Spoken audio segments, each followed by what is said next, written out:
た一曲のロックンロール明日響いてく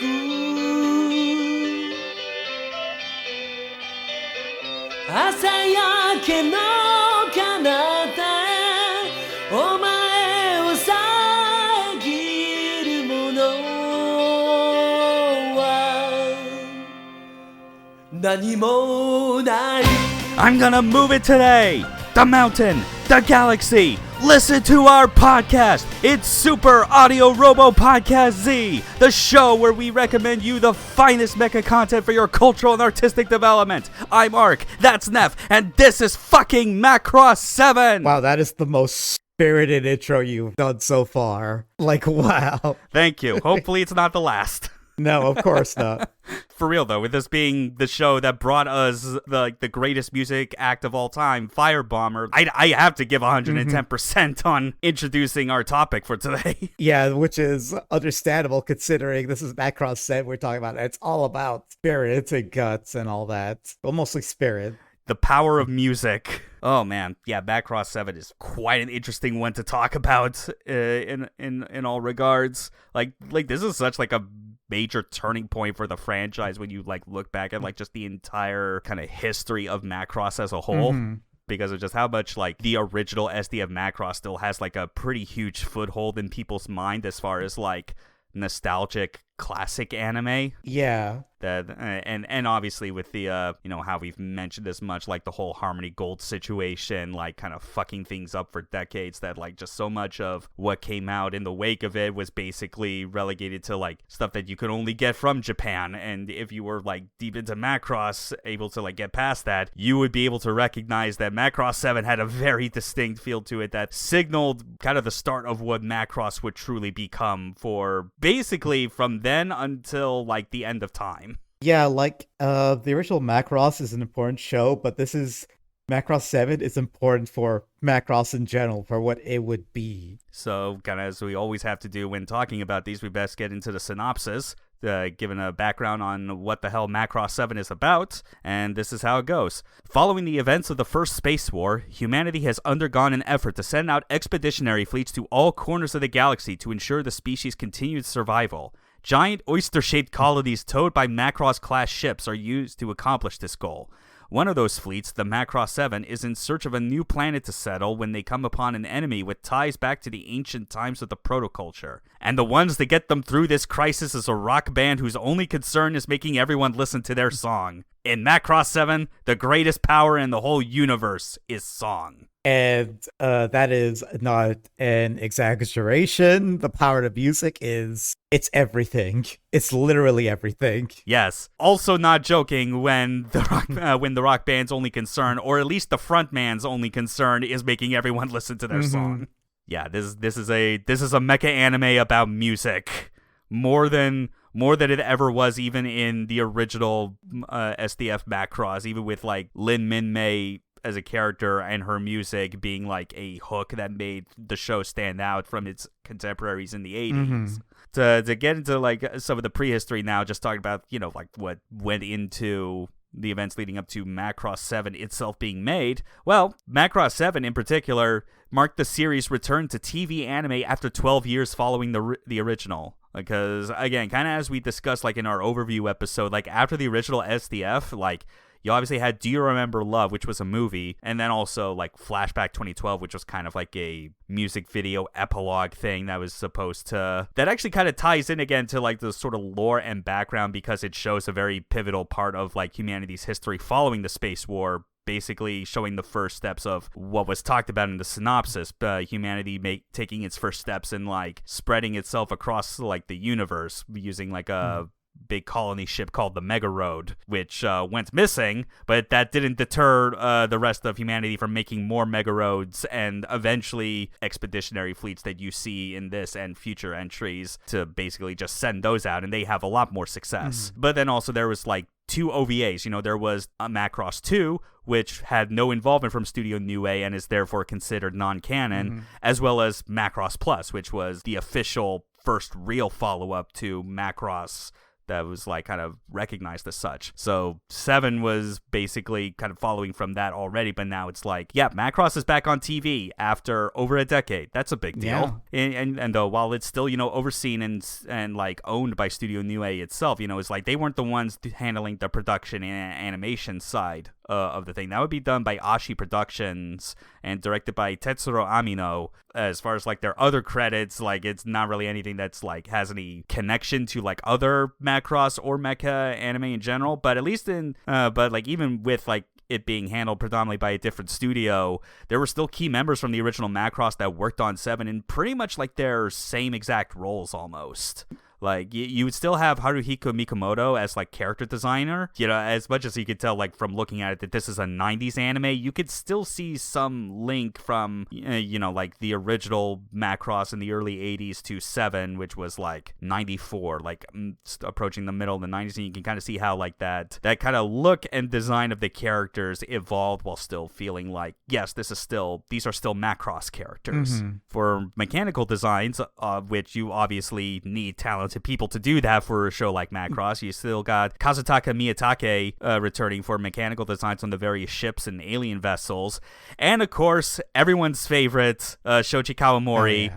Contributing the designs for the UN Spacey's iconic transforming mecha, the Valkyries, like the latest generations of it. There's no VF1s in this show. We're quite a few decades past the original in the timeline. But not just designs for the mecha. Kawamori also contributed the idea for the show's core concept.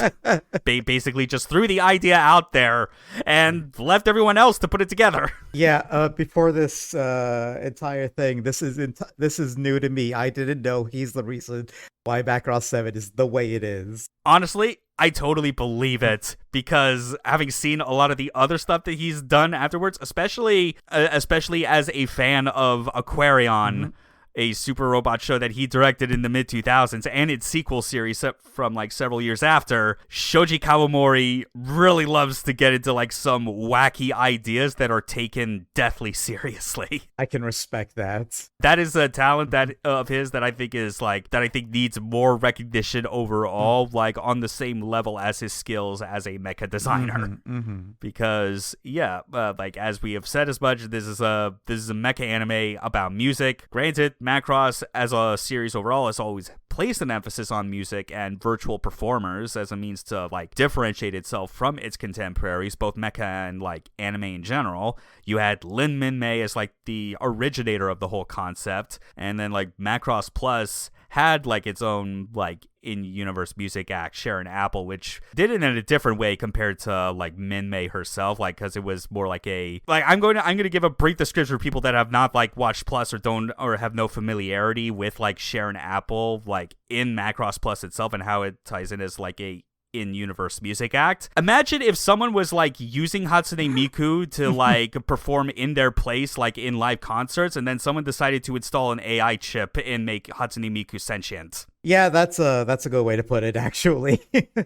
Yeah, and it's because of that Sharon Apple ends up being like the one music act at this point in time, at least in the series, that kind of operates in a more villainous capacity, like actually using songs for like mind control, essentially. Like it kind of factors into like her holding a concert like in Macross City on Earth and basically putting everyone like within like the city's radius like completely under her spell. Following on like on that idea, basically a hard swerve opposite in terms of like usage and like messaging. Macross 7 like amplifies like the whole idea of music as power to new heights by, most importantly, not using like a J-pop idol or a virtual idol, but a rock band. This is Firebomber. It'd be quite a big deal, quite a big shakeup compared to any other music act before and after in Macross, because like pop idols are definitely what are like most synonymous with the music in Macross as a whole. But with Firebomber, that obviously means you got an entire band and at least like two vocalists, one main vocalist and one backup. I had to look this up again because like it's very easy to forget get when you've like spent so much time like both watching Macross as well as listening to the music after the fact. But 7 would start the beginning of something that the franchise would do for like pretty much all like the TV entries afterwards, where at least one character who like sings in the show has 2 different like voices. One as a regular voice actor for when they're just speaking, and a singing voice for when the vocalist is doing their music act. Because of like the aforementioned like main and backup vocalists in Firebomber, there would be 2 that they would like recruit for like providing the singing voices for this band. One of them is Chie Kajiura, who would be the voice of the backup vocalist Mylene Genius. And this is another big fucking deal here. Yoshiki Fukuyama as Neki Basara, the main vocalist. Also, one of the current members of Jam Project. Yeah. And you could hear his vocals at work here. You listen to anything from Firebomber and then go straight to listening to songs by Jam Project. It is like you immediately clue into when Fukuyama is singing, because you're like, that's just Neki Basara. Mm-hmm. It's funny how it is like, because of Jam Project in general just being a super group coming together of like major anime song singers like in the industry, is something where you listen to their individual works enough times. It is like, yeah, they all manage to have a distinct enough voice. Like, you know what Fukuyama sounds like. You know what Kageyama and Masaki Endo sound like and all that. Obviously, Ichiro Mizuki, if you're listening to, like, the earlier Jam Project songs back when he was on the roster. Things like that. Obviously, they would not be doing, like, the regular voice acting, but, like, it's actually, like, a testament to Macross 7 and future series as a whole, where they do this practice, that the vocal ranges and cadences of like both the regular actor and singing voice is like, they're similar enough, they're in sync enough at the time that you don't even get taken out when you hear them suddenly transition into song and think that they're suddenly someone else. Because really, when you think about like some of the best singers like in music, like in history, like the way they speak, not at all like representative of like what their voice actually sounds like when they're putting it into song. Yeah. Freddie Mercury sounded nothing like he did when he was on stage and belting out like his lyrics. Mm-hmm. It's real amazing. Firebomber in general is amazing.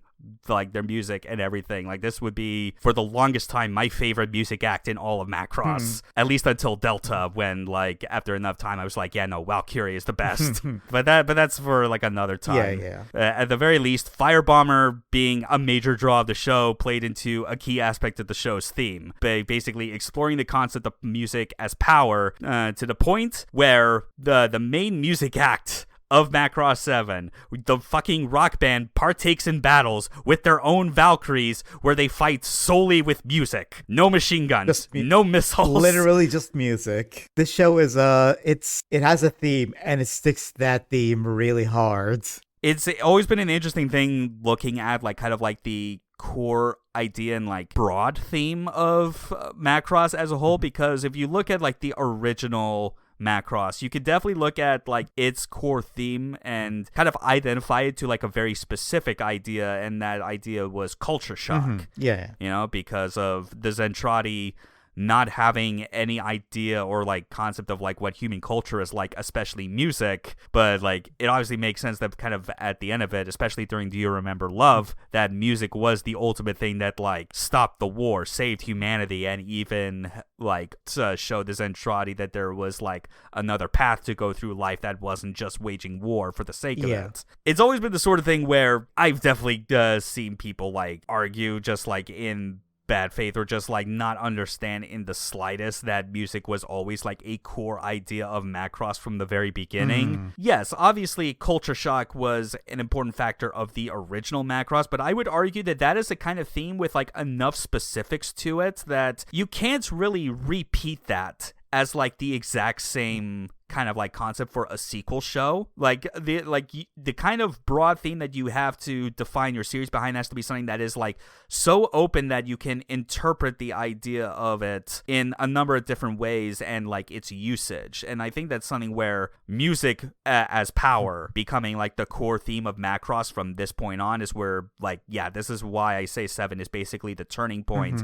Because it highlights what like the proper broad scope theme should be, because they not only like kind of explore music's usage in that regards, but also even just the way they create like different antagonistic forces each time, like kind of highlights as well that like, yeah, they're not always the Zentradi again. They're always like a different group that has like something that is like causing this conflict to emerge, and the only thing that can really hope to bring it together in some way is music. Yeah. You know, whether it's ancient devils from another dimension possessing people, to space bugs, to an entirely different civilization of protoculture that has beef with the UN Spacey, because fuck it, I sympathize with that. Yeah, and also, like, it still ties into, like, the whole theme of culture shock, because music is a big thing in culture. Music is a lot of things, and of course, like especially the way it like just the way how music, it has everything that like a culture or people value it. You know what I mean, right? Yeah, I do. Yeah, it's just like there's obviously like music is power and culture. It's just like that, like the whole point was to kind of get at that, when you are going to make, follow-ups to such a pivotal anime like that and like turn it into a series, the important thing is to remember to like broaden the scope of it so that it can eventually like, that you don't run into the issue of just doing a story and like plot and message that just feels also ran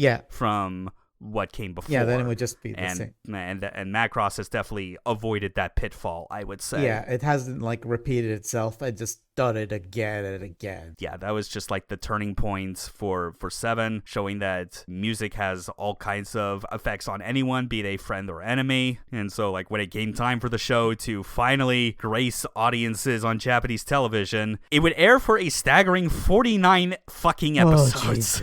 Starting on October 16th, 1994, and ending on September 24th, 1995. I would also like to highlight it again as well, like 1994 in particular, this year, like not only was that the same year that like early on the Macross Plus OVA was airing, so like, but it was, 94 was already a busy year for Macross content, but also if we want to get into another popular anime series that had like a wild, tonally different entry compared to its like predecessors, 1994 was the year that G Gundam aired.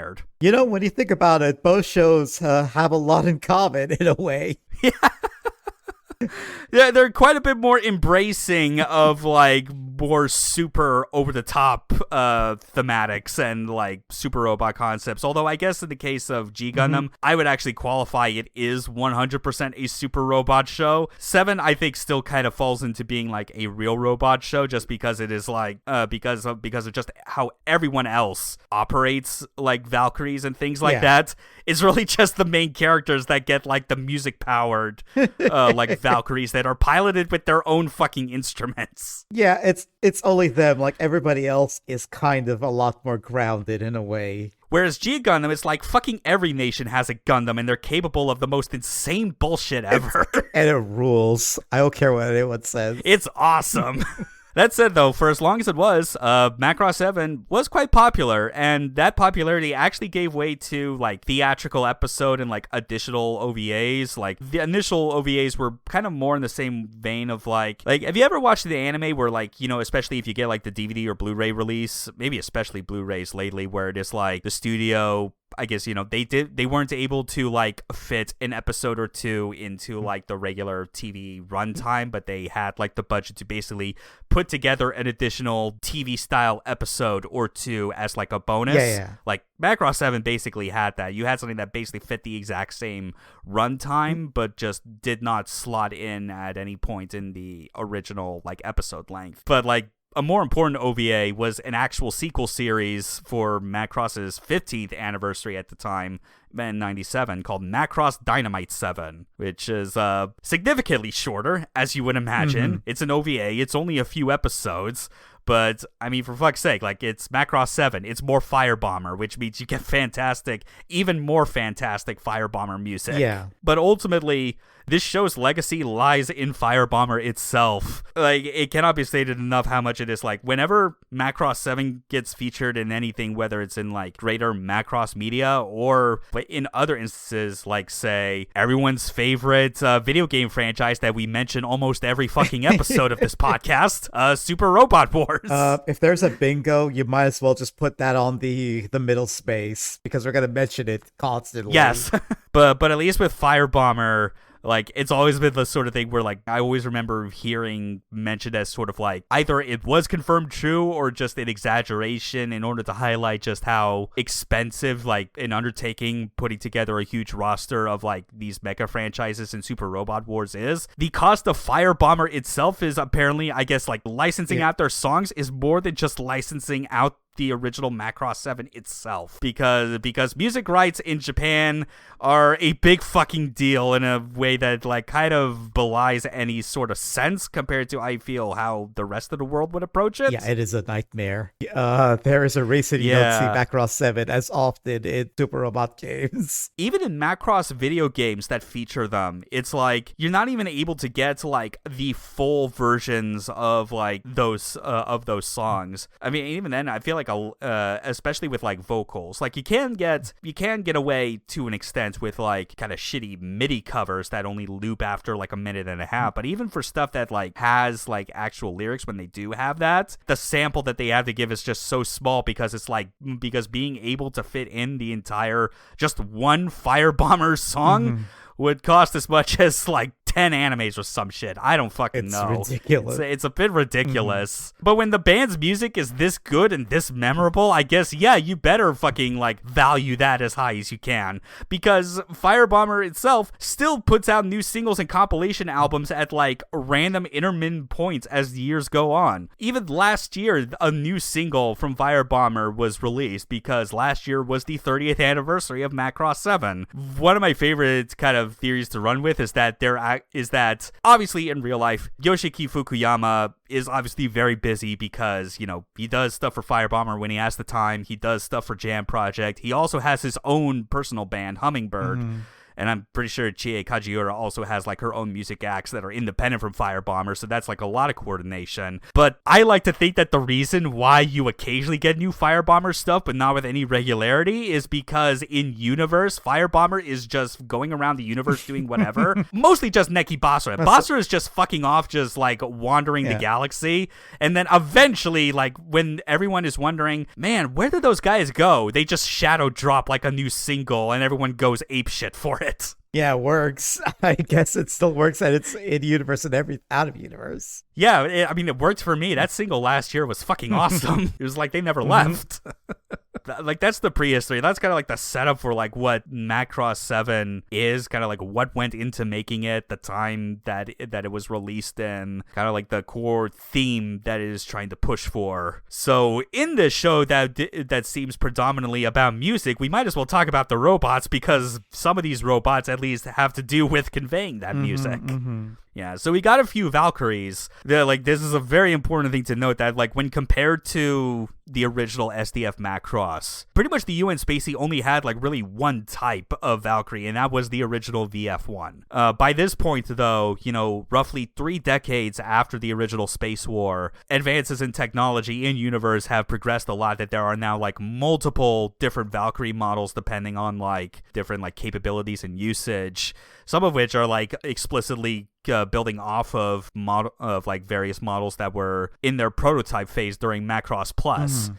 Basically, the one thing that I would say kind of like gives Macross Plus its most value, kind of like what I talked about, is that like its look at how technology progressed in Macross in universe is its most fascinating part, because its prototype models from that OVA, you get to finally see their mass-produced versions in this show, as well as the further modified versions that get used for Firebomber when they're in battle as part of Sound Force, such as the VF-19 Excalibur Custom, which is already, as you can tell from the name, a modification of the mass-produced VF-19, which was obviously based on the YF-19 from Macross Plus, aka my favorite Valkyrie design in the entire series. This custom, though, has a red paint job, and most notably, has a very human-like face. Yeah. in Batroid form. You don't really get that in any other Macross series before or after this. Like, every like Valkyrie that is in Sound Force that is piloted by members of Firebomber has like some kind of face to it, mostly in terms of like a very visible mouth.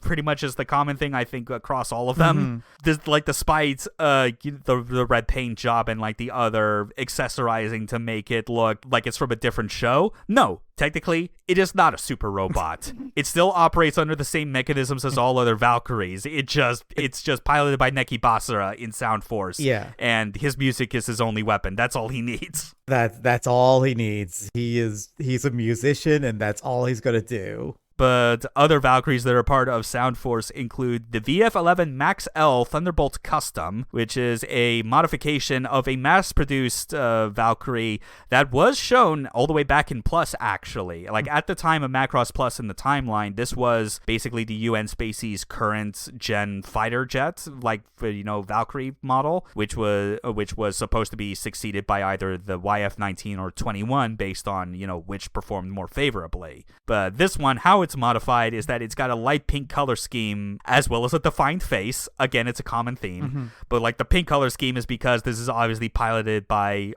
Mealing Genius in Sound Force, the bassist and backup vocalist of the band Firebomber. It's very much the sort of thing where like not just with the face, but I think because of the fact that it's based on the VF-11 itself and like how its Batroid form looks, is that it definitely lends itself to having a much more like kind of feminine silhouette to its design that again puts it in that weird space of looking like it should be a super robot, but it's not. Yeah. They are not super robots despite what they look like. Their pilots are super. That much is certain. It's true. And the last of the units that are in Sound Force is the VF-17T Nightmare Custom, a modification of another common mass-produced model, the VF-17S Nightmare. Never actually was in Macross Plus. This was, I guess, like a mass-produced model that came into being like after the events of that OVA. But this one, again, defined face, like always. Although in this case, this is probably the one where it feels the most like the only part of the face that feels defined is the fact that you see its mouth. It otherwise looks like it's a big visor helmet, like it's a RoboCop helmet or something like that. But the paint job itself is dark green and obviously has like a lot more bulk to it. What stands out though is that for Firebomber, which make up Sound Force, it is a 4-person band. We already have 2 units being used by 2 of the members, but this is the 3rd and final unit. That's because it is handled by 2 pilots. Ray Lovelock, who is the keyboardist of the band, and Vefidas Vias, who's a full-blooded Zentradi and the drummer, which, I gotta say that's a pretty good use for, like, a Zentradi's, natural violent tendencies. And she will only communicate through the act of drumming. She is a woman of little words. When she does speak, it's actually very profound. But yeah, that's Sound Force. There is at least, however, one more Valkyrie among the roster here on the Macross 7 fleet that does not get the Sound Force treatment and is basically kept as close to like its mass production, stock model as possible. And that is the VF-22 Sturmvogel 2, which the history behind this is very interesting because it does sound familiar to a previous one. That is because it's the mass production model of the YF-21 Sturmvogel from Macross Plus / its successor, because it does still incorporate a lot of the same concepts in its design. The thing that made it stand out, or at least 2 things that made the YF-21 stand out, was that it actually incorporated like various like Zentradi technology into its design and like transformation functionality, which is why its Batroid form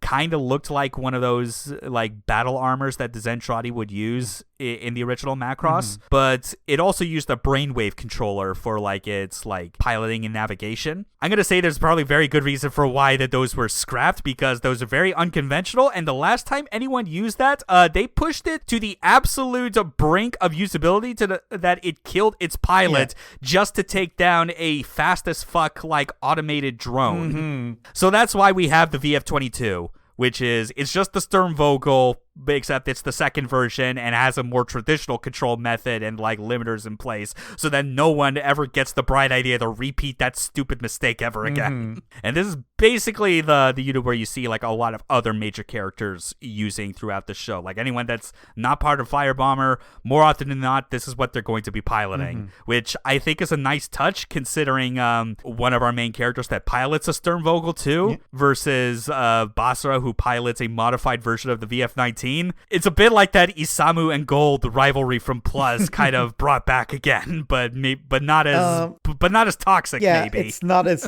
yike or bad. It's not anything that's going to escalate to them wanting to murder each other. Also, I feel like the most interesting thing about all these designs is they also kind of show how much time has passed since the original Macross, with like the designs and them introducing like Zentradi concepts into their like mechs and everything. I just think it's a really nice touch. Definitely, especially when you consider, on the non-mecha side, like the fact that like the development of Zentradi in terms of culture is very interesting to follow, because you get a distinction between like, Zentradi that choose to remain full-blooded versus those that actually integrate and like cross-pollinate with other species and like and actually kind of spread that way, essentially. Yeah, it's real interesting. I especially like the detail where pretty much ever since Plus, it's like when you get to stuff from like the from like the YF-19 onward, is that you see the clear change in like Kawamori's idea of what is a cool transformation mechanism, because of just the way that all the parts of like the nose and fuselage and all the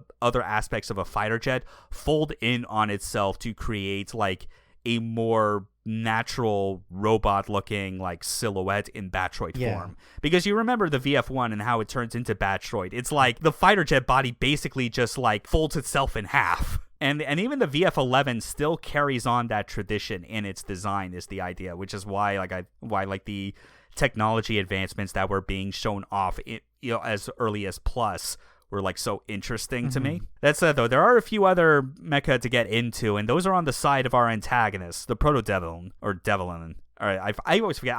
For the longest time, I think I misread that as having an extra I in there, so I naturally called it the Proto-Devilin. That rolls off the tongue a lot better than Proto-Devil or something. No, you're not alone. I always thought as Proto-Devilin, like my brain just fills in the I there, puts in the I, because it sounds better than that. Yeah, you know what? Accuracy be damned. We're just going to keep calling it Proto-Devilin. That's just please. That's it. That's our reality now. Basically, I guess the main thing to kind of get into as far as the Proto-Devilin's units is obviously the nature of the fact that like the Proto-Devilin are like, they are literally demons from like another dimension, more or less, that like are not natural to our universe. They obviously need like a fighting force now that they have been reawakened to try and like attack other species in the galaxy and like and drain their spirit energy. And the way they do that is as a result of like basically being accidentally awoken by another expeditionary fleet and possessing their entire crew. They gain the knowledge of the UN species like variable fighter crafts and like their technology, and just made their own versions of that stuff. And this is a weird one. Whenever I think about it, like I almost forgot that these were actually kind of like legit mecha in their own right, because because they don't factor into like they could never contribute back into like the shared technology pool of like progress in development for the Valkyries as the series goes on. Like I feel like it's something where it's just like it's an offshoot as a result of demonic possession, and it just kind of stays there, because there's not much really interesting to say about each individual unit. Like the primary ones that you see a lot of are like the FZ-109 Elgersolm, the AZ-130 Panzerzone, and the FBZ-99G Zalbargeran. Very weird names, but then again, that's all the Proto-Devil, they all have fucking weird names. But you at least see that, yes, when they do fight, they have actual transformation modes. Most of them only have fighter and Batroid mode, I'm going to say. I think only one version of the Elgersolm actually has something resembling a Gerwalk mode, at least from like what I remember, but is the sort of thing where it clearly comes off looking like, yeah, these are corrupted, evil-looking versions of what a Valkyrie would be. Like they have much more of like I mean, a way also I guess kind of Zentradi-like, even more so than, the Sturmvogel did with some of its technology integration, where like it's got a lot more of that sleek, bulbous look around like various joints, and that it kind of surprises me that it's able to like work out a functioning transformation in general. But maybe that's also why a lot of the units only have 2 forms, at least from what I remember. Yeah, because I don't think a Gerwag mode would make sense for most of these. Definitely not. No, they clearly do exist in a way just to kind of justify, still needing like robot space battles like you did in the original Macross. Because, I mean, like, these robots, at the end of the day, they are still fighter jets in their default form. These are... So you're getting robot fights by way of, like, aerial dogfights. And occasionally this one asshole that's basically blasting speakers in the sidelines, getting everyone to listen to his song. Which, speaking of, we might as well move on to our characters. Yeah, might as well. No, let's get to it. We've already mentioned the name, obviously, of the band and its members. But we obviously got to talk about Firebomber. Our lead music act, the heroes of Macross 7. In the story itself, it is important to note they are an upcoming rock band. Like, they're still very small when they start out, doing only like outdoor concerts to like, very few dedicated fans, and only through notoriety from like, doing stuff as Sound Force, as well as just general rise to popularity, like getting placements on the charts and whatnot. But like it is a band that grows, and a lot of people that come to it, like basically that come to become fans of the band overall, is because of its leader, the free spirit Neki Basara, who wishes to play music for the sake of music itself. Do not get it twisted. As much as Firebomber has like its own arc of actually rising to fame, kind of the normal way you would expect a rock band to, he is not looking at any of this shit from the perspective of doing it for the money. Oh, absolutely not. He is doing it because he fucking loves music and playing music. That is his entire character. And also, Basara is a very interesting character for a mecha show because he is also a very strict pacifist. And he is like, compared to other, I think, mecha protagonists that try to like, that kind of like whine and angst about like why they have to fight and kill all the time, and like wanting like a more peaceful alternative to things, that always feels like it kind of flies in the face of like what the show is ultimately going for and what it's best at, because it's like it just comes off as like inactive at best and hypocritical at worst. Whereas Basara, he actually sticks to his guns. The only time you ever see him throw a punch is like not in his Valkyrie itself, but like in person, like getting into a scuffle with someone that was like kind of harassing one of the other band members, and just kind of like pushed to the point where he just threw a punch without realizing. And he was so horrified that he goes, "I'm a pacifist. It's your fault you made me hit you." It's a hell of a thing to say. That's the best fucking like gotta turn around for like that sort of thing, like breaking your oath of pacifism. Just blame the other person for provoking you in the first place. Your fault, not mine, that I punched you. But the remaining members, we mentioned their names before. Meline Genius, she's the bassist, backup vocalist, also the daughter of 2 very important characters from the original SDF Macross, which we'll get into. The last name was a dead giveaway if you couldn't tell. We have Ray Lovelock, who's the keyboardist, and is a very close friend of Basara. I think basically like in the backstory was like kind of the first one that took notice of Basara, like when he was very young as a kid, kind of I've in a way that I think always came off as being like, like a surrogate father in a way. So when you look at kind of like all the members of the band, he's clearly the one that is probably like obviously best suited for like managing kind of like the business side of like what the band should be doing, and any necessary PR in order to make sure that people don't get turned away from Basara and his antics. And lastly, as we mentioned, we have Vefidas, who's the drummer, full-blooded Zentradi, doesn't speak except for the few times she does. And weirdly enough, like from what I remember, it always seems to be like whenever she needs to say something to Meline specifically, and only her. I don't know. I guess she can only really confide in girls. Is her thing. Guess so. I believe it. Sure. Firebomber is great. Their music's great, and all their members are great. Even if Basara kind of fucks off like randomly to like other parts of the galaxy, as shown in Dynamite 7, but that's a completely different entry after this point.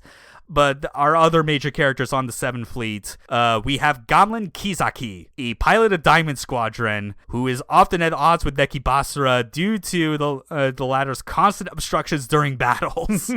Like he is a trained military pilot. He's very serious about doing his job, and he's like, "What the fuck is this civilian doing here, playing music out in space? We're in a battle. What the fuck?"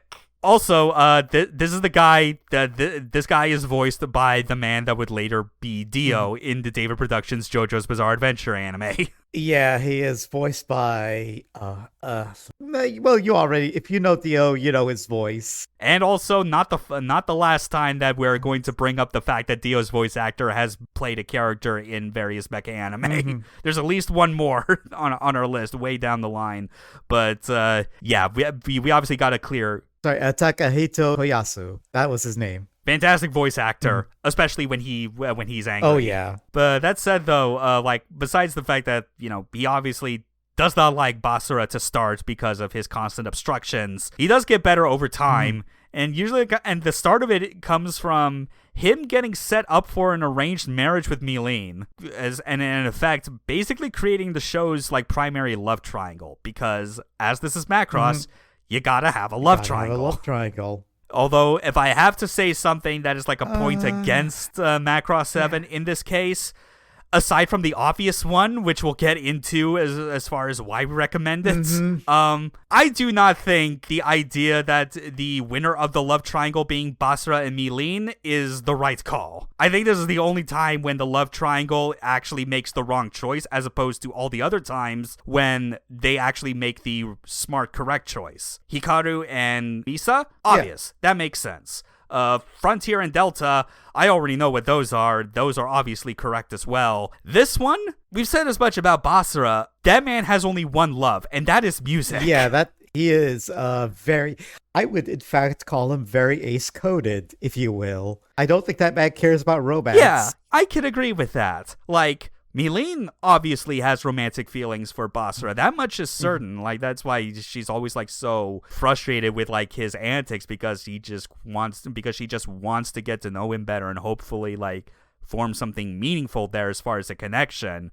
And it's the sort of thing where, considering that Gamlen does grow, is arguably the character that grows the most as the show goes on. Like, there is an alternate ending where it's like, yeah, no, they actually just get together, and that makes a lot more sense for them, rather than Milene just constantly still pining for Basara as he decides to just keep playing his song to anyone who wants to listen. Yeah. We've talked as much about Milene and the fact that, like, she and Gamlen were like, or at least Gamlen was like introduced to Milene as part of an arranged marriage, or at least like the prospect of it. That is because, returning from the original SDF Macross, we have Maximilian and Milia Genius. They're returning, still married technically. Although their relationship feels quite strained this time. There are a couple that are going through it right now, if you will. They are a couple that have massive, overwhelming burdens of responsibility that put them in completely different worlds, essentially, on the Seven Fleet. Like, Max is the captain of the Battle 7, which is like the Macross fleet escorting the entire colony and basically responsible for fending off against like any sort of like rogues that out in space that might try and like get in the way or like cause harm. And Milia, her responsibility is that she is the mayor over City 7, which is the big colony city itself. So, and obviously there's just a matter of, they know, obviously Milene is one of their kids, one of their 8 kids, I should say. They had a lot. They've done it a lot. Yeah. They've been very active. Yeah, although I'm pretty sure by this point when they had Milene, I'm going to say Milia finally learned that when someone wants to hold the baby, you do not toss it to them like it's a football. You fucking remember that shit from the original Macross with her first kid. Yeah, I do. She's come a long way since then. Yeah, she's come a long way, even if she comes off like just such a hard ass to Max at all the various points when they meet during the first half, because it is the sort of thing where they know Milene is in a rock band. Milia especially is worried about whether or not like she's getting in with the wrong crowd, and that's why like she's trying to extend so much of her influence by getting like this pilot from Diamond Squadron to marry her. But like Gamlen himself, the relationship between Max and Amelia does get better over time. But until then, you do get funny divorced energy moments between the two of them. There is a lot. And at least one final returnee to the series from the original SDF Macross is Exodol, like one of the big Zentradi advisors who was like commonly seen with Britai, the only Zentradi that was man enough to go toe-to-toe with a Valkyrie with a pipe. Unfortunately, he doesn't get to do that. He just hangs out on the Battle 7's bridge in like full macronized form. So it's like you just see his head, like his gigantic broccoli-shaped head just poking out of like where he's currently standing as like because the bridge is just so high up. Like he's like his full body is either sitting or standing. I can't tell, but he's basically there like the size of an organic supercomputer for them basically. Because, like, his presence in this show basically serves to give a convenient explanation as to what the Proto-Devlin are because of the history that the Zentradi have with them and, like, basically the reason why the Zentradi were made in the first place. Turns out it was to fight the Proto-Devlin. Yeah. Also, it's very interesting to me that they just got rid of his original design completely from the original Macross. It is now the Do You Remember Love design, which is just the giant broccoli heads. It's very bizarre, but then again, it's like, I guess it ended up being a bit more iconic in a way, maybe, because he did like just look like a weird sort of gremlin of a man in the original. But I think this kind of went back to how a lot of like the Zentradi, how they looked in SDF anime, I guess just did not look alien enough was maybe the reasoning. I think that might be it. Because they do seem a bit all over the place in terms of like their designs, and like it's hard to tell of like what sort of like consistent traits there are that actually go, okay, what makes this a Zentradi versus any other humanoid? But then again, since they're both products of the proto-culture, we already know it's like, they're all supposed to be like humanoid anyway. Exodol just looks the way that he does because that just makes him stand out more than he already did. Britai had the fucking faceplate. He at least had that. Something going on. Yeah, although it is quite interesting to know when thinking about it that the first time it is known that like the Proto-Devlin are back, you just see like it is so adorable when he hears the word again after all this time that he fucking just like he doesn't micronize, but it's like he just like lowers his head like in fear on the bridge itself, that you only see his eyes poking out of like the out of the hole in the bridge that he's supposed to be like poking his head through. And that always stands out to me, considering that the whole idea with the Zentradi is that they were not only programmed, artificially made to fight the Proto-Devlin, but they were also like pre-programmed that like when they were in the presence of Proto-Devlin, they are to go fucking berserk on them. Looking at this, and then looking at my cursory knowledge of like the 40k universe and just realizing that orcs and Zentradi are not too far apart. Who would have thought they're actually way more similar than you'd think? Zentradi don't have color-based logic for red goes faster or things like that, but that would probably improve things a lot. Probably. That's really our major characters from the 7th Fleet. We do have major characters on the side of the Proto-Devlin. Most importantly is Lord Gepelnich, leader of the Proto-Devlin, and this is one of the examples of a Proto-Devlin, because their original forms and where they come from is that they're essentially demons from outside our reality, is that it possesses the body of UN Spacey Fleet Advisor Ivano Gunter, which, despite the name, very handsome looking, and the most human compared to some of our other human-possessed Proto-Devlin. Oh, yeah. So I guess the segue into our other Proto-Devlin possessed human is Gigil, who's basically kind of like the first real immediate antagonist you get on the side of the Proto-Devlin, because he's like because he's part of like the attack force like at the start of the series. The body belongs to Lieutenant Ottomauer, but obviously that persona no longer exists after all the possession and implants, and all that's left is just Gigil, a very aggressive and uncouth individual, and unlike Gepelnich, he is a very ugly-looking man, too. But despite all that, surprising amount of character development that comes his way during like the latter half of the show. Like, despite whatever impression he makes on you from like the very start, he makes a very different impression by the end. Yeah, he is pretty much like the the main antagonist for the first half of the show. I think about 2/3 specifically when you really think about it. But considering kind of how slow the first half is, if you were to condense it all, it might as well be the first half anyway.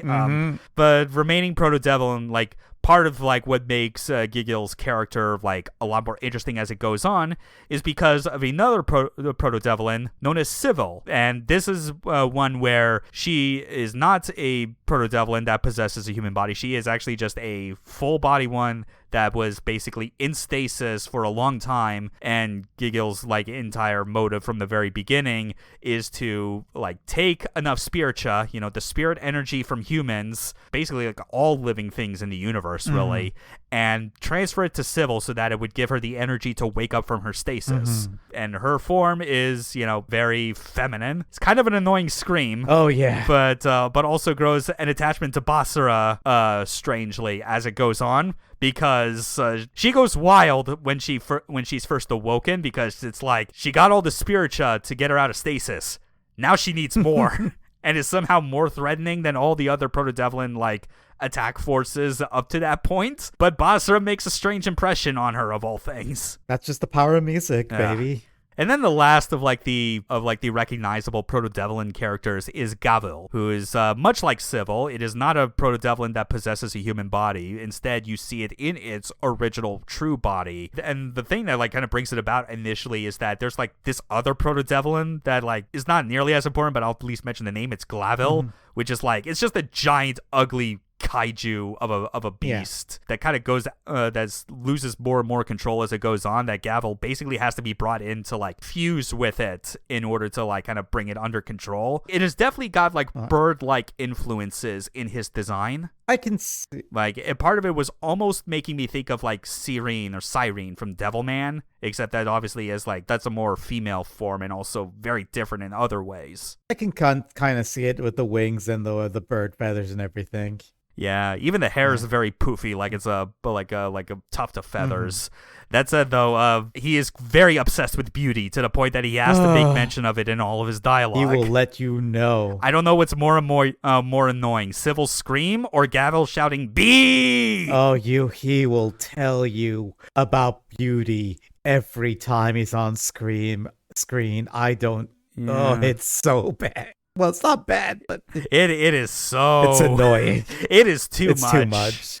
Quite the cast of characters in this show. Yeah. So, just nothing quite like it before or after in Macross, even though you can look at later entries like Frontier and Delta and still see a lot of the same over-the-top energy applied to those, but just in different ways. It's unique for the series. So that does get to our important question. Yeah. Why do we recommend this? To reiterate, as always, because this is a good reason for why it would be recommended, Macross 7 is an important turning point in the franchise's history, as it takes what was already an established gimmick of Macross to make it stand out, and doubling down on its purpose, all while still retaining the signature transforming mecha and space opera dramatics. But, alright, here's the deal. Okay. Recommending Macross 7 comes with a major caveat that is like way too hard to ignore. We said as much early on. The show ran for 49 episodes, and it clearly should have been 25. The pacing in its first half is especially glacial, and the constant reuse of key animation during like concert scenes and space battles does not help it either. Like, when you watch it, especially if you're just coming right off of the original SDF Macross, which, even with its moments of like off-model animation that clearly told you that, oh, someone got sick and hospitalized that week, and you can tell.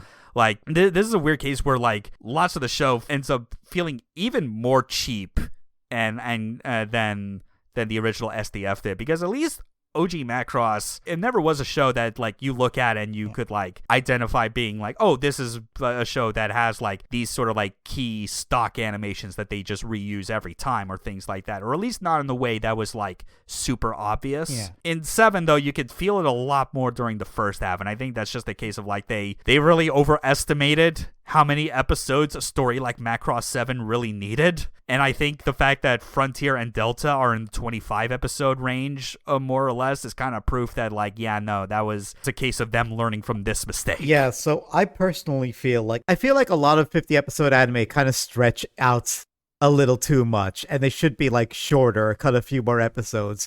But you especially feel it in Macross 7, where it's like those first few episodes are kind of really hard to get through. Like, don't get us wrong, it's worth it. It's worth to get through them. But Oh my Yes. god, is it so difficult sometimes? The show is basically hinging on the fact that you like fall in love with Neki Basara on first sight, and you just want to see what he gets up to.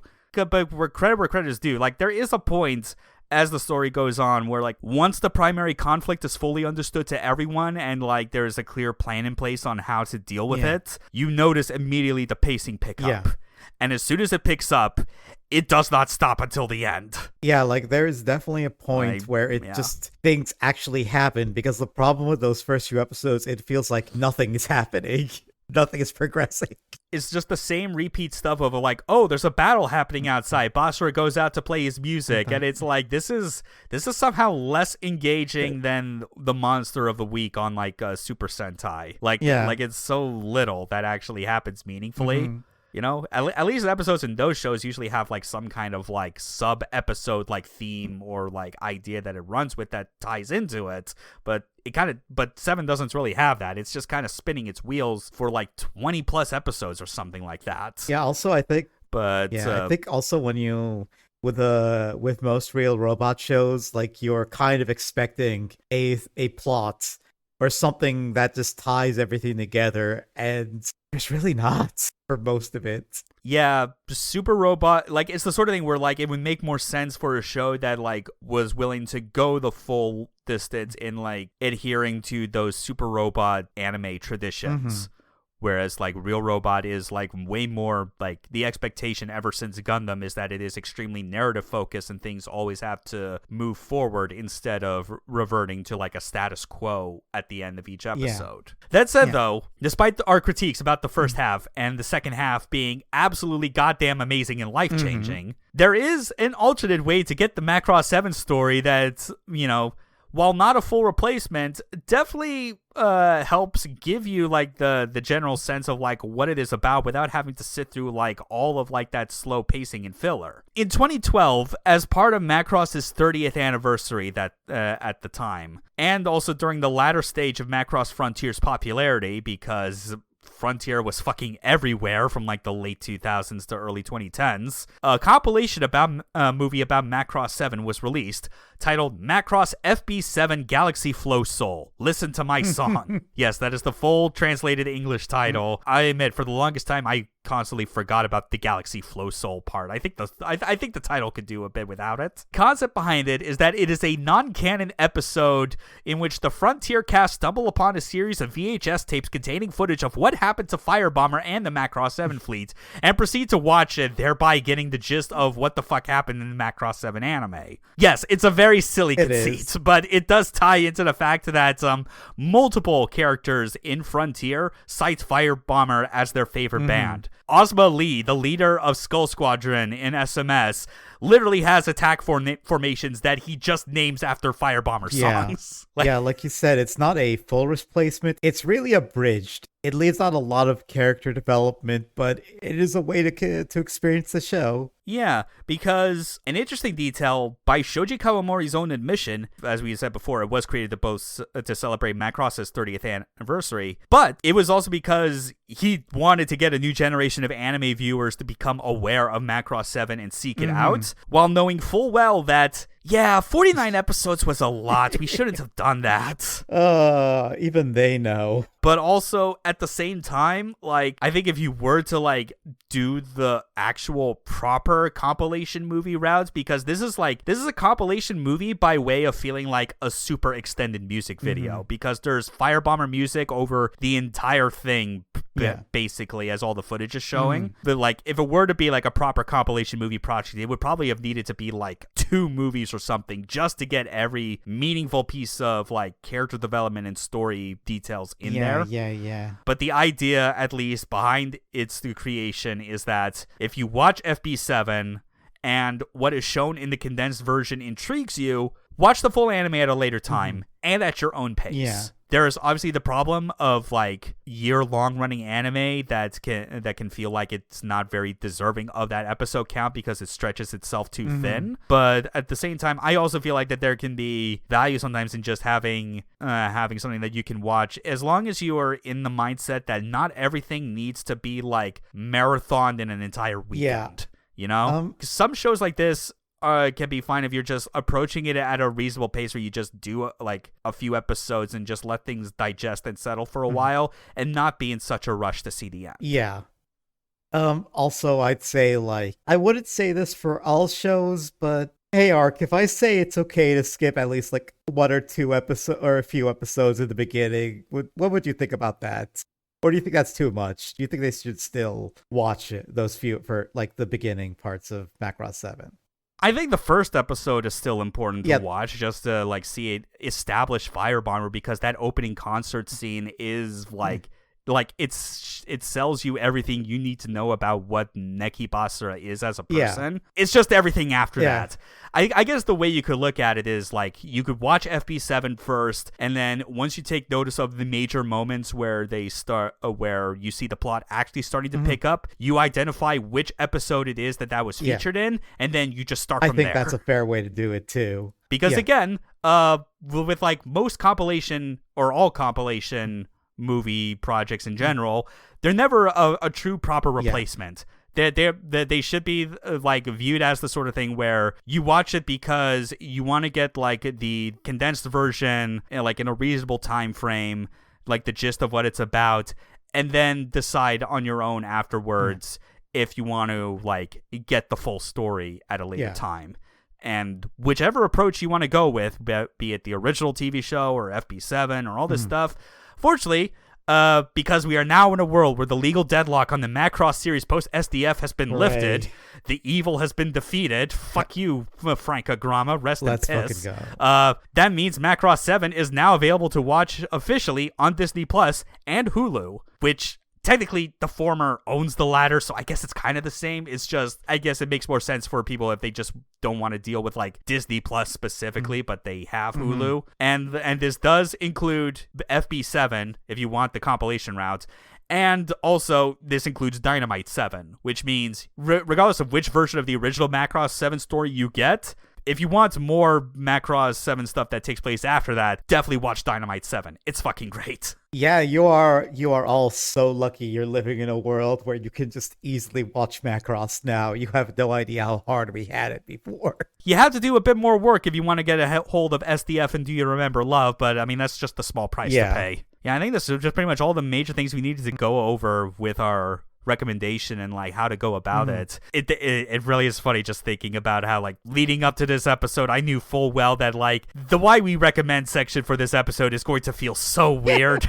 it's there's just lots of caveats with this one because it's like it's really no, really trust us, this is worth it. Like, not even Gundam X had this level of, like, warnings that we had to fucking give people about There it. is, all we had to warn them about was that it just kind of speeds up near the end because they ran out of episodes. Yeah, like, I feel like there's only one other show where we're gonna go, seriously, guys, listen to us. You gotta listen to us about this one. And I think you know which one I'm talking about. Yes, 100%. Obviously, now we got to get into the latter half of the show, the part that we all are excited about. You know what it is. Yeah. And because of how much we talked about FB7 and using that as like a good way to either get introduced to the general idea of Macross 7 or, in our case, actually get reacclimated to, you know, what it was about. The events of Macross 7 that we are going to discuss are entirely based on what are shown in FB7. Yeah. Do keep in mind, though, like when we do discuss it, yes, there are obviously like in-between segments that deal with the Frontier cast because the whole idea is that they're watching the events of Macross 7 on VHS. We are not going to talk about those moments. All I will have to say about that is that if you do watch FB7 and you are a fan of Frontier, like if you have watched that already, then like that might be fun, especially when you get to near the end and there's like a fucking fantastic like tribute medley to Firebomber that is pretty fucking amazing. Totsugeki Planet Explosion, fucking awesome. Great. Check it out. But no, our spoilers going to be strictly on major events from Macross 7. Feel free to listen to this, especially if you're still not convinced about starting a show that spins its wheels for 20-some episodes. Or just take our word for it, stop this episode, and go watch it. Yeah. You know, either the original or FB7. The decision is up to you. But for now, we're going to get ready to talk about the power of music and all of its manifestations. Well, let's get it started then. See you, everyone, or see you all in a bit. All Oh, right. man. Am I glad something like this exists? First, like the opening moments of a show like this make a big difference in getting you on board. The big outdoor Firebomber concert that kicks off the show is definitely the sort of thing that leaves a strong impression and convinces you, even before you realize the show is going to be spinning its wheels for a while, that, okay, I got to follow these guys. Yeah. It's a shame, though, that first concert has to get interrupted due to a nearby space battle. Oh, that's going to happen a lot throughout the series. It is funny because you do get a bit of like a nice little character moment with Vefidas where like everyone's freaking out as like the outside battle like causes shockwaves inside City 7. Everyone's freaking out. Vefidas is just sitting at her drums like normal, even as it tears the front of like the bass drum, and she just keeps playing.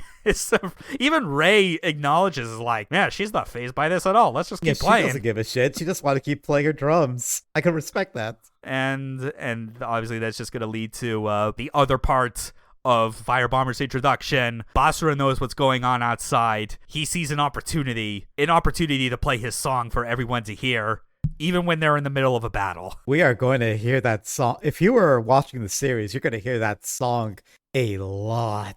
Yes, if it's a concert, you're going to hear Planet Dance open every fucking time, and when Basra is going into battle, he is always going to open with Totsugeki Love Heart. Both songs, great on their own, but obviously you do feel the repetition after a while, and it makes you like a lot of the later Firebomber songs a lot more. I will say, as a specific note regarding FB7, since we did rewatch like the events of Macross 7 through this, showing how much Kawamori admits that 49 episodes was too much, FB7's rapid-fire cutting of segments showing Basra's exploits prior to the formation of Sound Force really is just the ultimate admission that so little of importance actually happened in Macross 7 for those first dozen or two episodes. Filler, no matter how like amusing or bizarre it is, entertaining in his own right, is no excuse for like putting a plot like this on ice for so long. It's not shown in the movie, obviously, but it's like there's an episode where they film a fucking like a more modern documentary of the events of the original SDF Macross where Basra gets roped into playing Hikaru. I don't fucking care if you like that episode. That doesn't excuse just how slow this show goes during that period of time. I feel like episodes like that would work better if they were like better paced and they were like, we had a series of plot episodes and here's a cooldown episode for you to just relax with. But instead, a lot of those early episodes are, there's space battle, Basra yells out, listen to my song, Gamlin gets annoyed, and we just repeat. There is at least one cooldown episode I remember, kind of near like the final quarter of it, that I think does like what you're talking about, where like its placement at that point after the show's been going for so long is more justified. Because it is like a decent enough respite from the insanity that the show is getting into. Moral of the story, just because you like Goku and Piccolo getting their driver's license does not excuse Dragon Ball Z being 300 fucking episodes. You're welcome. Anyway, where we do see the plot pick up again for real is when one of the enemy pilots from the Proto Devlin ends up in City 7 itself, basically just kind of walking around in like a daze, but gets kind of weird when he just starts hearing Planet Dance playing over like a boombox and is just starting to feel something. He otherwise is like borderline comatose, that Milia basically has to arrange for Firebomber to come visit this guy and play Planet Dance for him in front of him, even though Milia is like kind of against it initially because she's like, what the fuck? He's one of the enemy pilots. He's the enemy. But the best part about it, this is like the first true, genuine instance of showing the kind of power that music has that Macross 7 wants to get into, because music does heal that man's soul. It does. You even see him start to mumble the lyrics and tap his foot before fully recovering. Also, I feel like this shows the biggest difference between Macross and at least Tomino Gundam. Like, I'm going to mention Tomino's Gundam a lot, and how those early Gundam shows, they're kind of almost nihilistic. Not exactly nihilistic, but they're very pessimistic, and they have a very dour view of, like, war and humanity, and Macross is way more positive about its outlook, and I think you definitely see it here, where with this entire segment of healing a man's soul through music. Yes, just because they're the enemy doesn't mean fighting's the only way to solve it.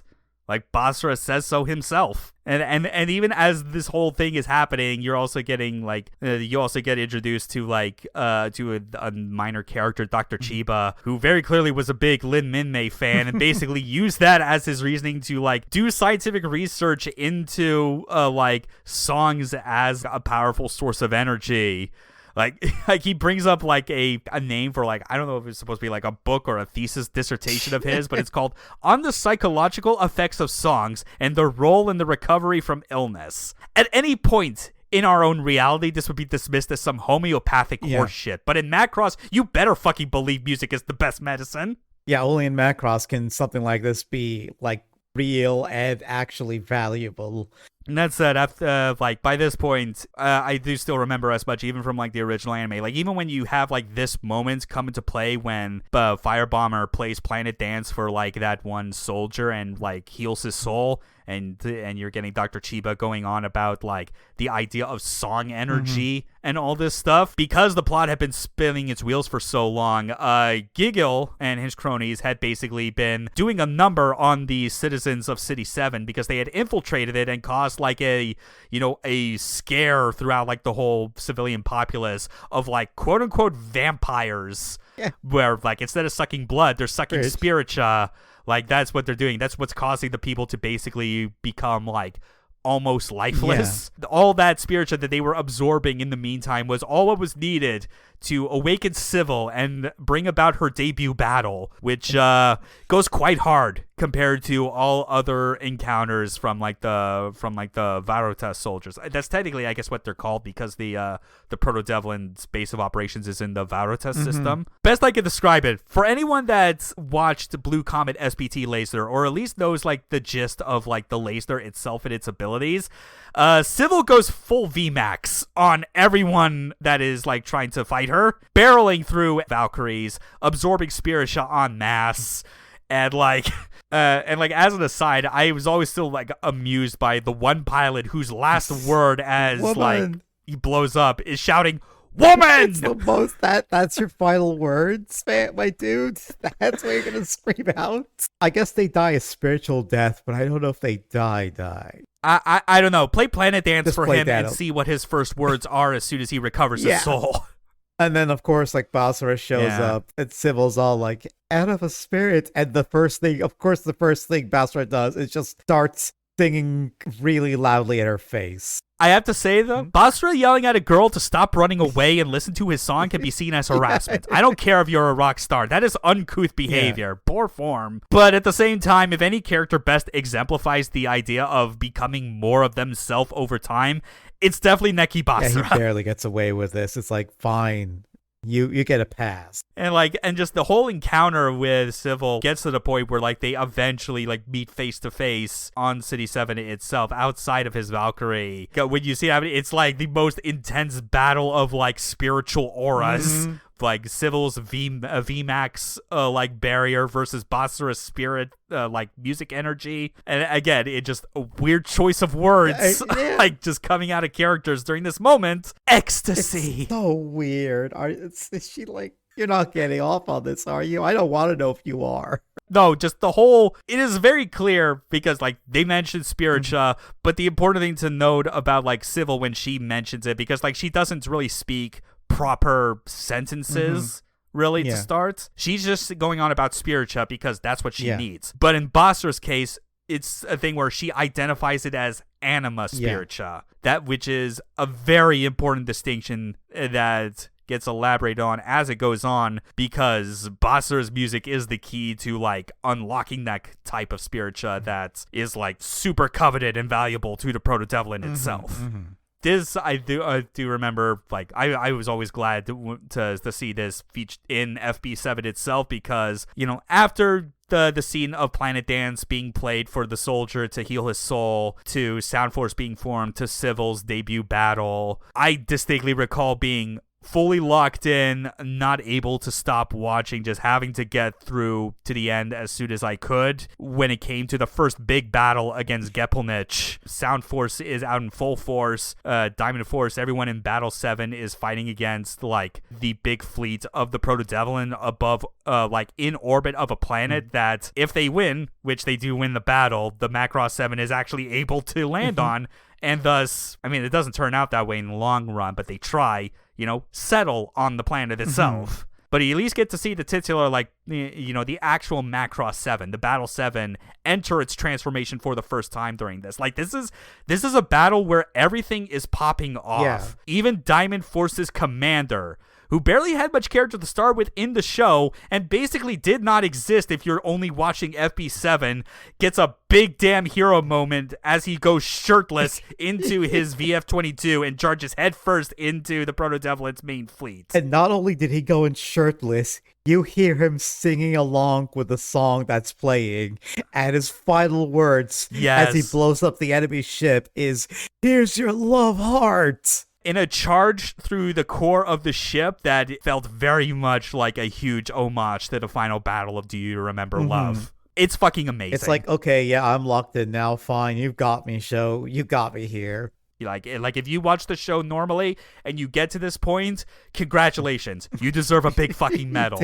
You're in for one of the best rides of your life. And even then, even after a big climactic feeling battle like that, there's obviously still more pivotal moments that need to be explored in 7. For instance, like in the wake of like that whole battle, Civil's presence in the story changes quite a bit, where like she goes into like a anima spiritua induced coma, hidden away in a forest, like on City 7 itself, and leads into the start of Gigil's like major character development overall, because he has romantic feelings for Civil. That is obvious. That is like the core big reason for like why he revived her from stasis. And now that she's effectively back in stasis for reasons that cannot be identified, the only hope he has is to confide with his enemy, Neki Basara, and tell him, fucking play your music and wake her up.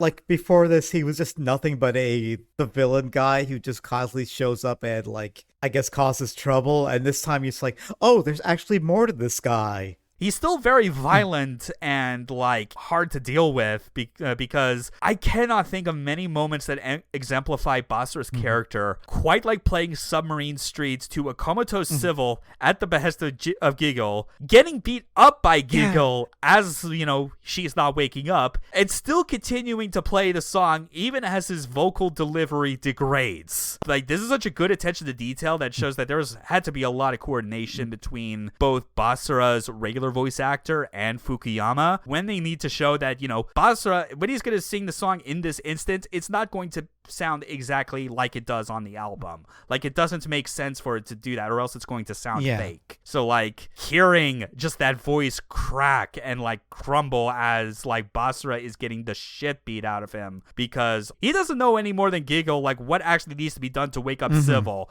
All he knows how to do is play music. Even in the midst of all this, it moves Giggle to tears. Yeah, and I think even, like, there's a lady taking pictures at that point, and Giggle was ready to fucking, like, end that lady's life, but Basara gets in the way. Yeah, because he's a pacifist. He will not have any violence or death in his presence. And it worked. It ends up working.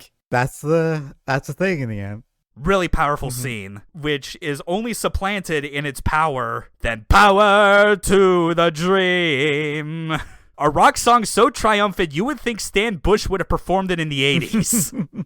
It sounds like something from the Transformers movie soundtrack. It does. But it's even more powerful when someone who cannot carry a tune in a bucket like Giggle starts singing his heart out. Because that's the only way to save Civil. He tries. God help him, he tries. It is the most painful out-of-tune thing that you could hear anyone sing. But, like, when you're engrossed in Macross 7, at this point, again, past the halfway point of the show, you, like, understand, like, what he has been going through. He's been trying to wake up Civil. It failed.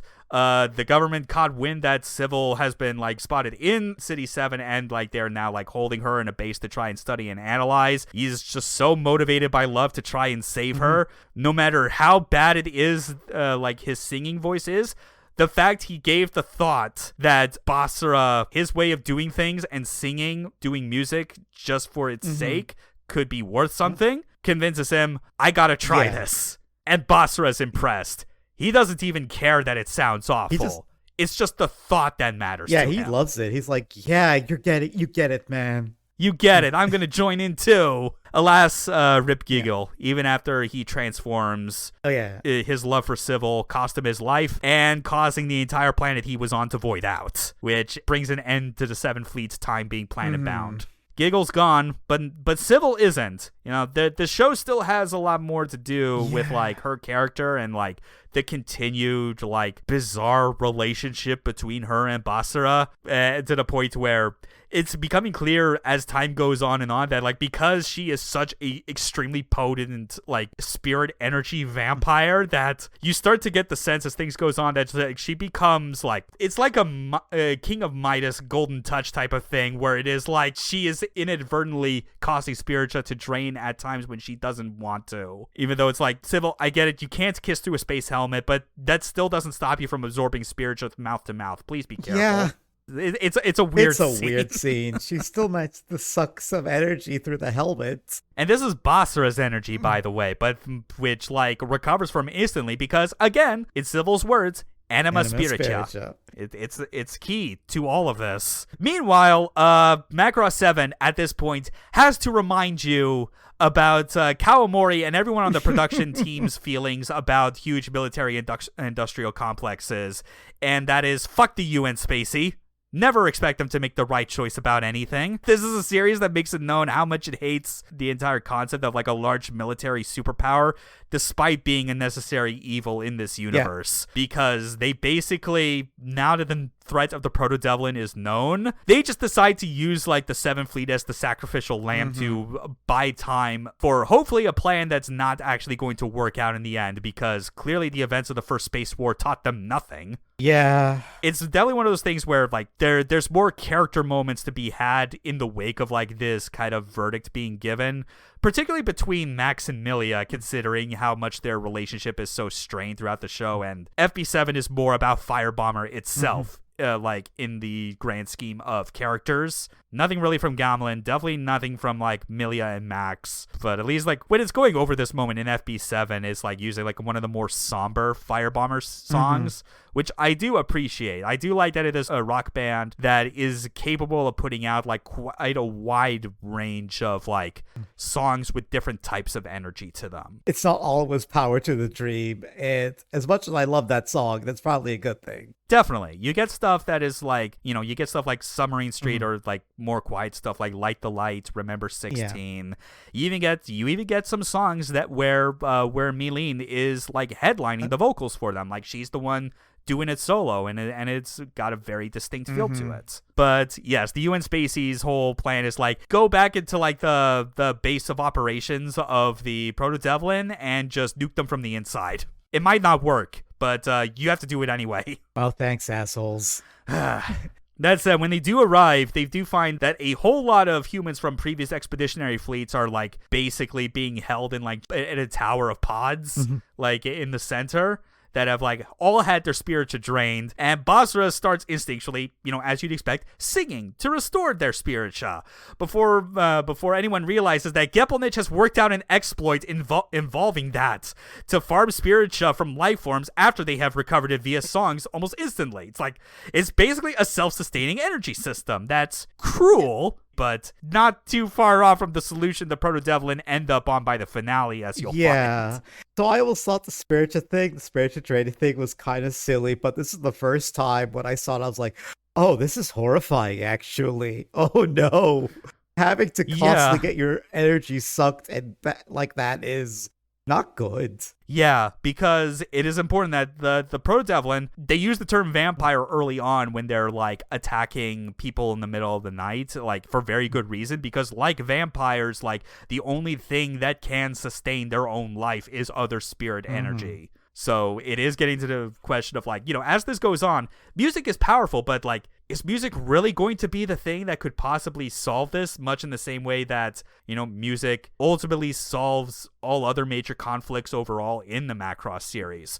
Because this seems like a thing where it's like, you can't just go up to the Proto-Devlin and just be like, hey, here's pizza. Yeah. Or like, here's other food. Here's a drink. Like, that shit's not going to work for them. It's like, yeah, vampires need blood. If they're eating anything else, it's just for show. It's not going to satisfy them. It's still nagging at you that, like, there's got to be a way to help them resolve this issue, that the only way for the Proto-Devlin to survive doesn't involve draining everyone of their spirit. Yeah.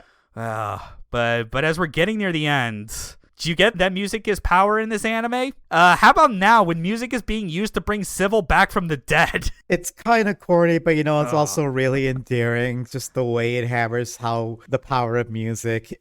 I feel like what really sells it is how earnest everything is about, like how earnest the show is about it. Yes. Especially when Basara is continuing to do this as the show goes on to enemies specifically.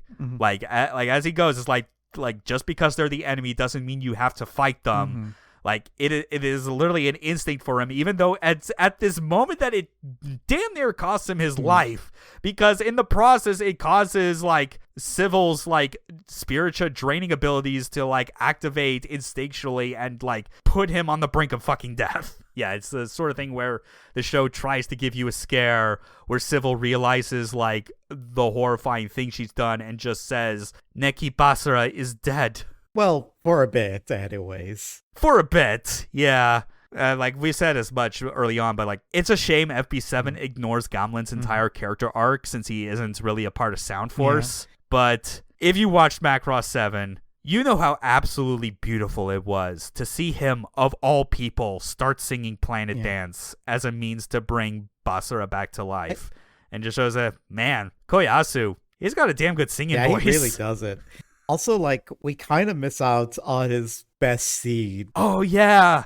You remember the Gamlen punch, where he just punches his dickhead commander? Yes! The fact that, like, he loosens up over time, because of the fact that, like, he starts dating Mylene, trying to, like, get closer, realize that, unfortunately, that means she is in the rock band with this one asshole who keeps getting in the way of his fights.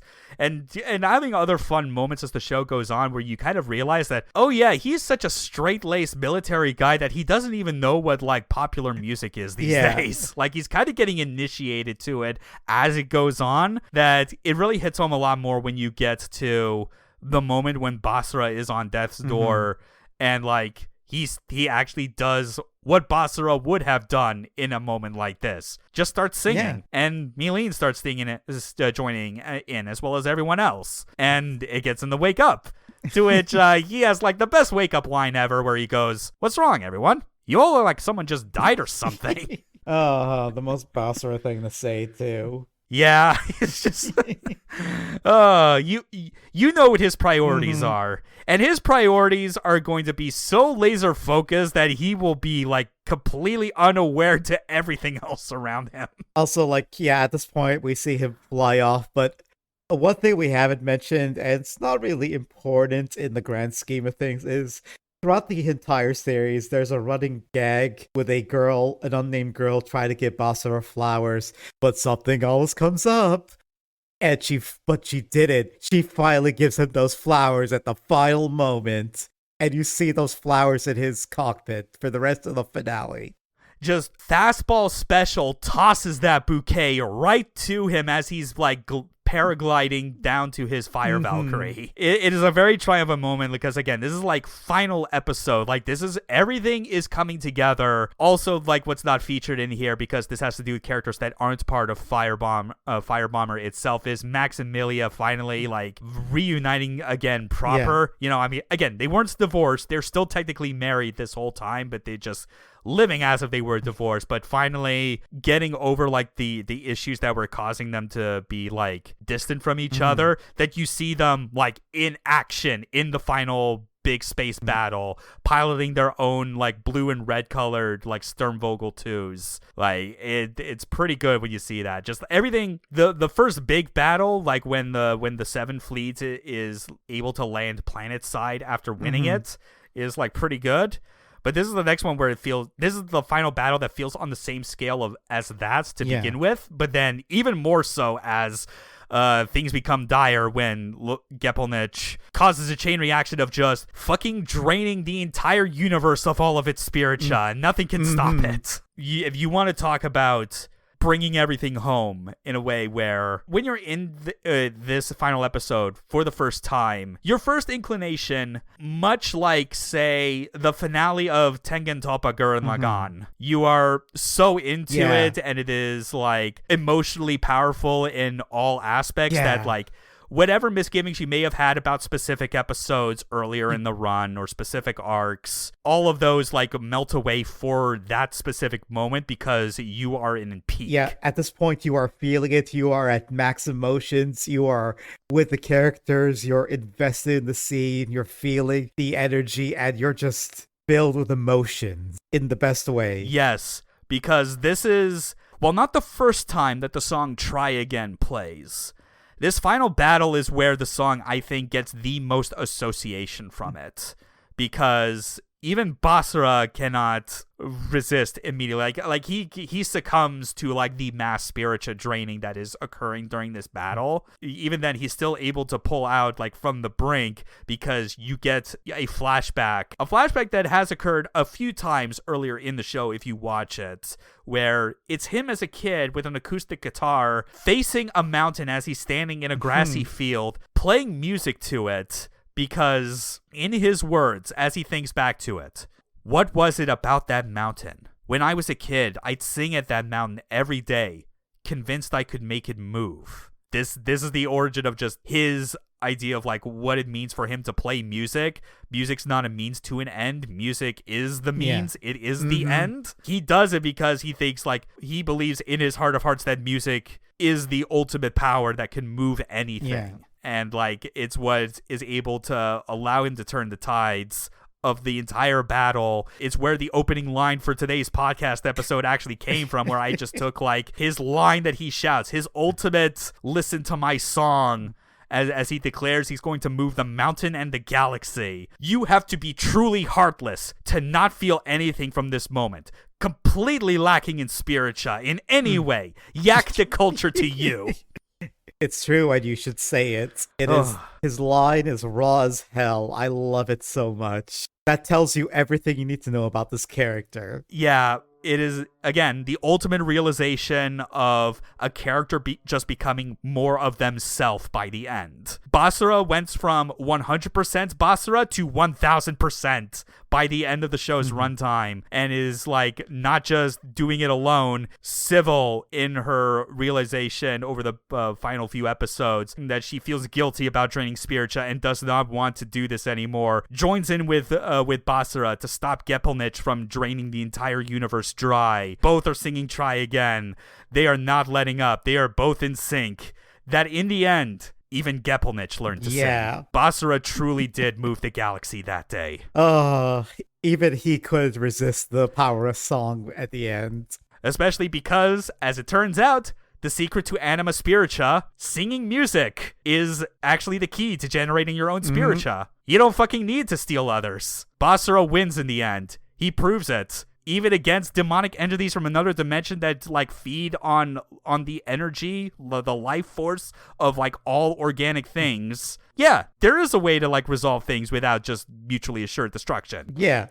It still keeps in line with what Macross has always been about since SDF. God, what a fucking finale. Yeah. It's so beautiful. About the things that bring us all together, even like different cultures, if you will. As much as you can glean any sort of culture from something as extra-dimensional as the Proto-Devil in themselves in terms of origin. But even then, it's funny because of how at this point it's like, I guess Gepelnich has like ingrained itself in his human host for so long that it's like, yeah, that body's they're not giving it back. Gepelnich, along with Gavel, just decides to leave this universe and be like, we no longer need to steal other people's spiritua. We have a way of generating our own. This is for the best.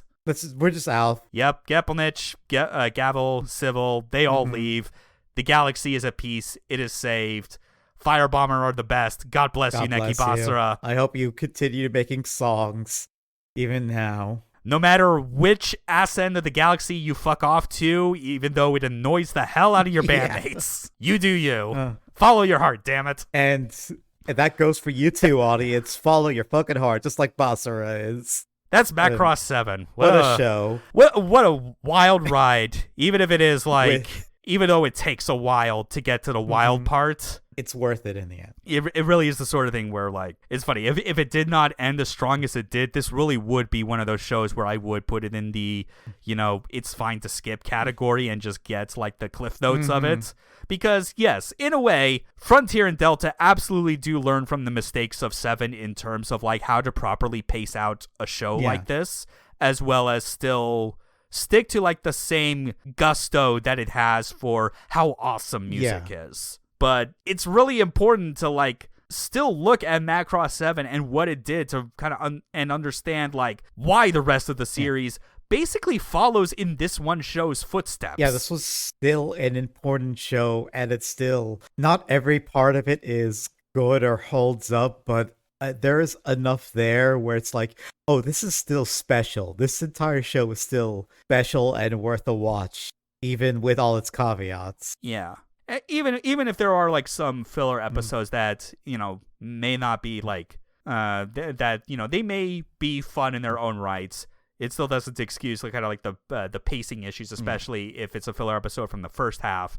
The latter half, though, the thing that always sticks to mind is one of the better ones is when Firebomber becomes so popular that like a movie studio on City 7 decides to, like, film a documentary about them. But it ends up being one of those, those documentaries where, like, they're obviously not casting the actual band members. They're getting lookalikes. This is one of those things where I think it's like someone on the staff, like the director for the episode in particular, wanted to, like, sneak this sort of detail in here as a sort of jab at, like, documentaries that do this particular thing, especially anything that's like a big Hollywood documentary.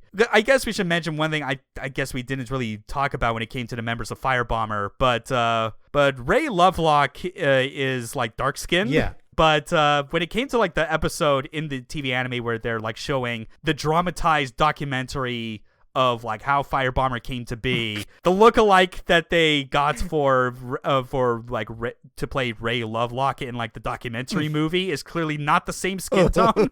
He's not full on white, but it is definitely like an in-between shade. And I have to feel like that was a deliberate choice to be, like, a sort of jab at just general whitewashing that kind of occurs in, like, a big studio produced, mandated kind of films. I wouldn't be surprised if that was done on purpose, actually. Yeah. And that's on top of all the other silly, like, just completely wrong character details that they come up with because they realize that the real Firebomber members, as they are when they're not playing, would be kind of hard to make a compelling movie about. Like, they changed Vefidas's entire backstory to the point where, like, she is just, like, she is full-blooded Zentradi. That is true. She was, like, full-size for the longest time as well. However, they realized that they cannot have her just be on screen and not say anything. So they have her say a lot more shit, and they make up a backstory in that she was actually a giant-sized Zentradi pro wrestler. Like, just getting into, like, constant, like, wrestling matches with other full-blooded Zentradi and just being super hot-blooded, like, completely unlike her character. And again, it just gets to, like, that whole amusement, even if it is, like, kind of an uncomfortable joke. You at least know it's funny because it is so true, just that this is the exact kind of shit that Hollywood would do because they have to do what they think is more entertaining than actually truthful. Yeah, they are definitely taking a giant jab at that entire industry at this point. So that description was something of a gaffe on my part, because I forgot during the recording that it was never part of the show's original 49 episodes. Instead, it was one of 3 unreleased episodes that were later packaged in an OVA called Macross 7 Encore. The gist of these episodes is that they were somewhat silly misadventures designed to take place somewhere during the final half of the show, and the episode that features an overly dramatized Firebomber documentary is one of them. Also, I got Vefidas's backstory in the documentary mixed up. Her origins as a giant Zentradi wrestler / street fighter is actually what happened. The documentary decided to turn her into a circus performer. For some reason. And now back to the show, or what's left of it. Macross, surprisingly, like, forward-thinking and aware of, like, other cultures besides Japan, which I guess you would need if you're having such a positive, approaching classic Star Trek, like, approach to, or outlook to humanity's future. Yeah, like, this and Gundam are both shows that try to, like, at least portray people as more than just white or Asian, which is a nice, which is nice to see with these older shows, at least. Even though I will give the credit to Macross in this case that they at least know to, like, give a lot more sane non-Japanese names compared to some of the absolute nonsense, some of which is at least, like, funny and enjoyable in its own right, but you know full well that, like, if there is a kid out there whose parents in a misguided move decided to, like, name them Quattro Vagina, there's something wrong there. I'm gonna feel bad for them, like, going through school. At least Macross has the advantage of having sane names for their characters. Even Max Genius is not that, like, is a little out there, but you can kind of see it. Max is a normal name. Genius is something they obviously landed on that because they wanted a pun, which I respect that. But that was fun to revisit, even knowing full well, just going back to FB7, that again, like, it is simultaneously a Macross 7 compilation as it is, like, a weird, not real episode of Macross Frontier, because Frontier was so popular that it, like, continues to, like, have so much recognition in Japan, arguably more than even 7. 7 at least is like the one where you could definitely tell it has, like, the historical importance to Macross itself, whereas Frontier's, you know, importance kind of has shown to extend beyond just Macross and Mecha as a whole. So it makes sense why they decided to cross the two over in that one instance. Weird watch as it is, again, it still does its job. It shows you, like, the real big highlights that you need to know about Macross 7. And if you're like us that watched it beforehand, you can just be like, yep, we got what we needed to remind us about how great this story was. This was a good time, like a nice thing to kind of, like, pick up and lift up your spirits when you need to. But thanks for being on, Neff, as always. Thank you for having me, and thank you all for listening. The episodes are going to continue. Every episode from here on, still a surprise, but we're still focusing on one thing that is going to remain the same. Stuff that is absolutely going to be recommendable, no matter how absurd or no matter how iffy it may seem to you on first glance. And trust us. You should only trust us. Our podcast is the only podcast you should listen to, by the way. Anyways, bye, everyone.